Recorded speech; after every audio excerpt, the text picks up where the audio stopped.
自分が仕事用に愛用しているバッグについて紹介していきたいと思います。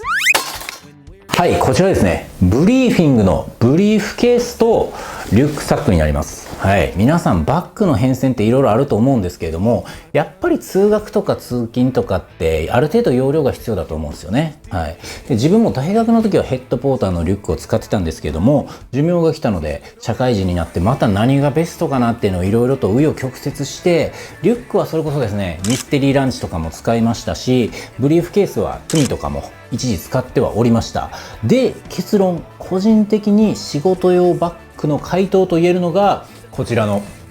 ブリーフィングですね。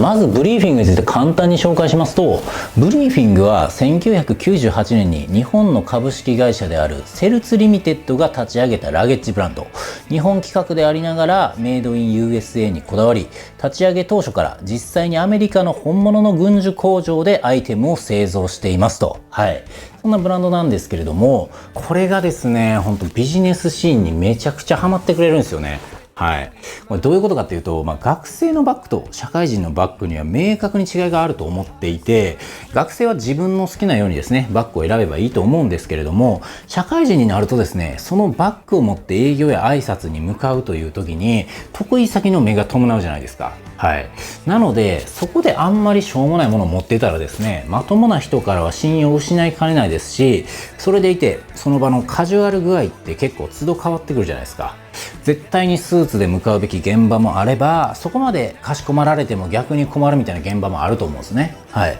とはいえ、現場ごとにバッグを使い分けるのも大変ですし、都度入れ替えてたら忘れ物も増えます。というか、そもそも1日にカジュアル具合の異なるアポとかが複数入ってしまったら、どちらかのね、バランス感というかカジュアル感ずれてしまうじゃないですか。はい。で、そんな時にですね、このブリーフィングのバッグはですね、タウンユース可能な本格ミリタリーというところで、どんな現場でも違和感なく使えて、ビジュアルも機能面も最高と。そしてなんなら、得意先の方で結構なポジションに就かれていたり、自分の使うアイテムに対してこだわりを持たれている方であれば、このブリーフィングっていう選択に対して共感してくださる気がするんですよね。特に男性だったらビジュアルと機能性とメイドイン USA という男心をくすぶる組み合わせなんか大好物だと思うので、そのあたりでハモれたら結構ね、本題の仕事も多少進めやすいんちゃうかなというふうに思っております。で、そんなところで仕事用バッグとしてブリーフィングを選ぶメリットばかりお伝えしてしまったんですけども、ここからはその細かい魅力であったり生産背景的な部分について紹介していきたいと思います。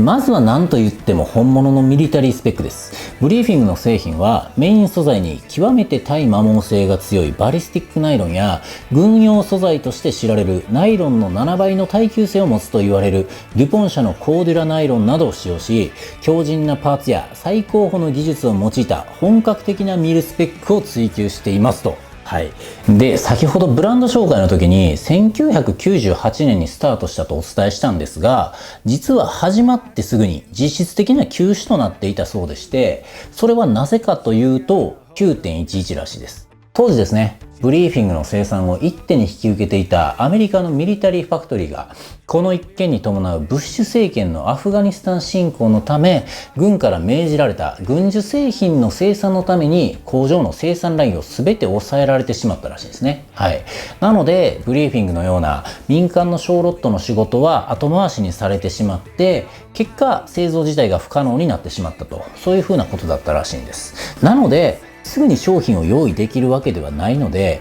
展示会でもあえて目立たないように展示されていたそうなんですけども、それでもブリーフィングが欲しいっていうバイヤーの方がいらっしゃって、納期不明という説明を添えて受注を受けていたらしいです。そして、結局生産が再開されたのは2003年だったそうなんですけども、これが逆にですね、バイヤーやプレスの方に対して本物の軍需工場で製造されているアイテムだっていうことを強く印象づけたと言われているみたいです。では次に、それほどまでに人々を焚きつけるメイドイン USA という概念、これについて少し紹介していきたいと思います。メイドイン USA と聞くとですね、それこそニードルズの清水さんが高校時代に出会ってとてつもない影響を受けたという伝説的な雑誌、メイドイン USA カタログだったりが頭をよぎると思うんですけども、正直自分はドメブラがめちゃくちゃ好きですし、日本製が素晴らしいと思ってる一人です。なので、わざわざ日本で企画したものを日本製で完結させず、時間もコストもかけてアメリカ製にするのはナンセンスなように考えてた時期もありました。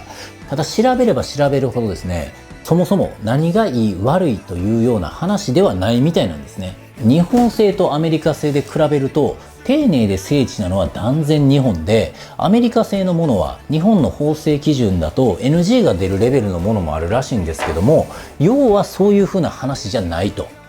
ことですね、ものづくりに関して言うと、機械、糸、素材、人の手、手順、使用、気候、水といった本当にもう様々なありとあらゆる小さな積み重ねが全てプロダクトの表情につながってくると言われていて、それはおっしゃる通り理解できるんですが、具体的にアメリカと日本ではまず生地に対する考え方っていうのが違うらしいんですね。はい。アメリカの工場ではですね、いかに縫製工程を少なく単純なものにするかっていうのを重視する一方で、日本はどうかというと、いかに生地を節約するか、とりわけ取り都合のね、効率化を重視するみたいなんですね。はい。なので、同じ素材を使っても、メイドインジャパンとメイドイン USA では仕上がってくるプロダクトが違うというわけなんですよ。そして、ことミリタリーのプロダクトとして考えたときに、複雑な縫製や切り替えを用いながら生地を節約して作られたメイドインジャパンのものと、シンプルに少ない縫製パターンで作られたメイドイン USA のものを比べると、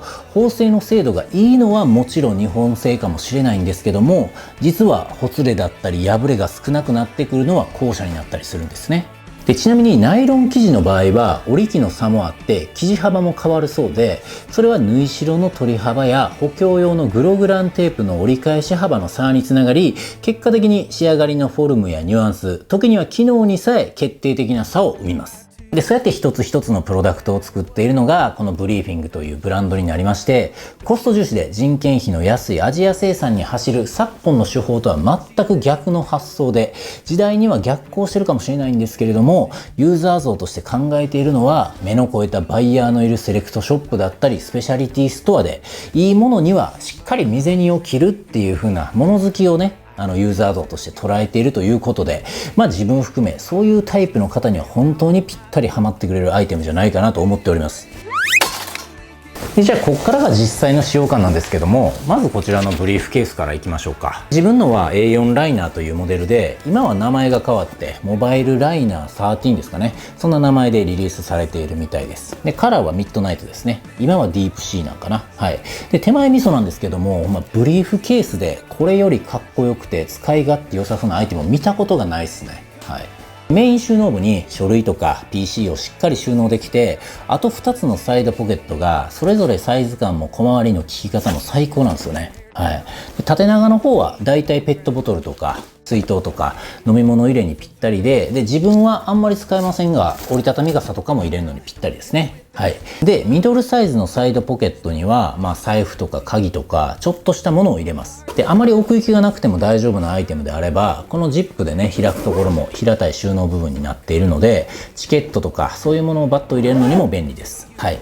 で、アクセス性の高さもなんですけども、なんといっても丈夫な作りなので、それの安心感も凄まじいですね。はい。で、これ自分が買ったのが2017年なので、もう約7年ですね。はい。さすがにちょっとこのボタンの塗装あたりは使用感が出てきてるんですけども、綺麗に使っていれば、全然まだこの先10年余裕でいけると思うんですよね。はい。で、耐久性的にも、あとビジュアル的にもですね、全然やっていけると思っております。基本的に大体自分はリュックサックで通勤しているので、これの使い時は決まっていて、冠婚葬祭とか、あと現場的にスーツを着る必要があるとき、はい。あとは TPO 的に服は大丈夫やけど、カバンはブリーフケースの方がいい現場。もしくはスタイリング的にどうしてもリュックだと厳しい時とかですね。はい。で、意外とですね、こういう風な感じでしっかり自立してくれるので、それもビジネスシーン向けかなという風に思っております。で、カジュアルなスタイリングに合わせてもめちゃくちゃハマりがいいので、正直全然普段使いに合わせてもおかしくはなくて、その懐の深さ含めてめちゃくちゃおすすめのアイテムでございます。で、続きまして、もう片方のリュックサックです。さすがにリュックサックというアイテムの型もあってか、ブリーフケースほどビジネスシーンへの対応力はないんですけども、自分の場合は内勤が多くて、かしこまったシーンの方がむしろ少ないので、結局背負えるリュックサックの便利さにはかなわず、基本的に毎日これを愛用しているという風な感じになっております。で、営業でですね、外に出る機会が多い時はブリーフケースの方を愛用してたんですけども、今は現場で外に出るにしても、両手が空いていることの方が重要な場面が多くて、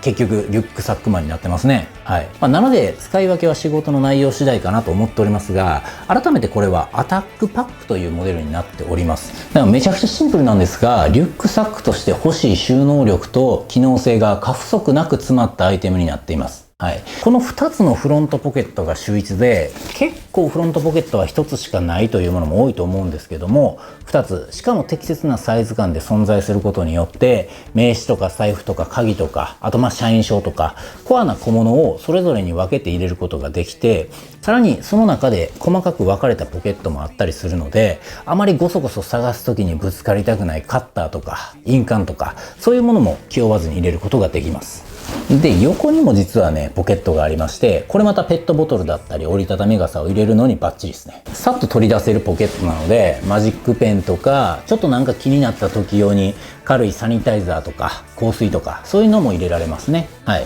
で、これもですね、毎日ヘビーユースしてもう5年なので、どうしても内側の擦れるところとかは少しコーティングが削れているんですけども、まだ全然壊れる気配までは程遠く、やっぱり耐久性の高いアイテムちゃうかなと思っております。はい。で、そしてビジュアルがなんともオーセンティックなので、飽きることがないという意味で、こちらもね、ビジュアルの耐久性も高いんじゃないかなと思っております。そんなことで、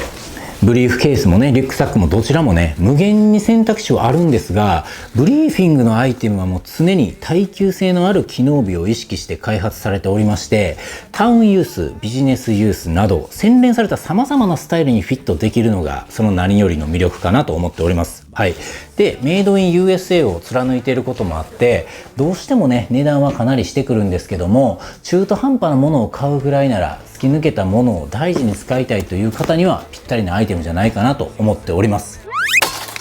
購入についてはですね、正直実物を店舗さんで探していただくのが一番かと思うんですけども、自分はですね、Amazon でカバンセールみたいなのがやってた時に運よく買えたので、当時でどちらも4万か5万ぐらいですかね。はい。で、今はどうしてもね、円安とかもあるので、もう少し高いかもしれませんが、もう間違いないアイテムなので、ぜひご検討いただければと思います。はい、そんなところでブリーフィングのバッグについて紹介してきましたけれども、この動画気に入ったとか参考になったという方、もしいらっしゃればコメントであったり高評価であったり、あとチャンネル登録とかもね、していただけますと非常に励みになりますので、どうぞよろしくお願いいたします。はい、またですね、このチャンネルでは名作アイテムについてディスカバリーチャンネルのような形ですね、少し変わったテイストで変わったナレーションなども入れながら紹介しておりますので、よろしければ別の動画もご覧いただければと思います。はい、そんなところでご視聴くださり誠にありがとうございました。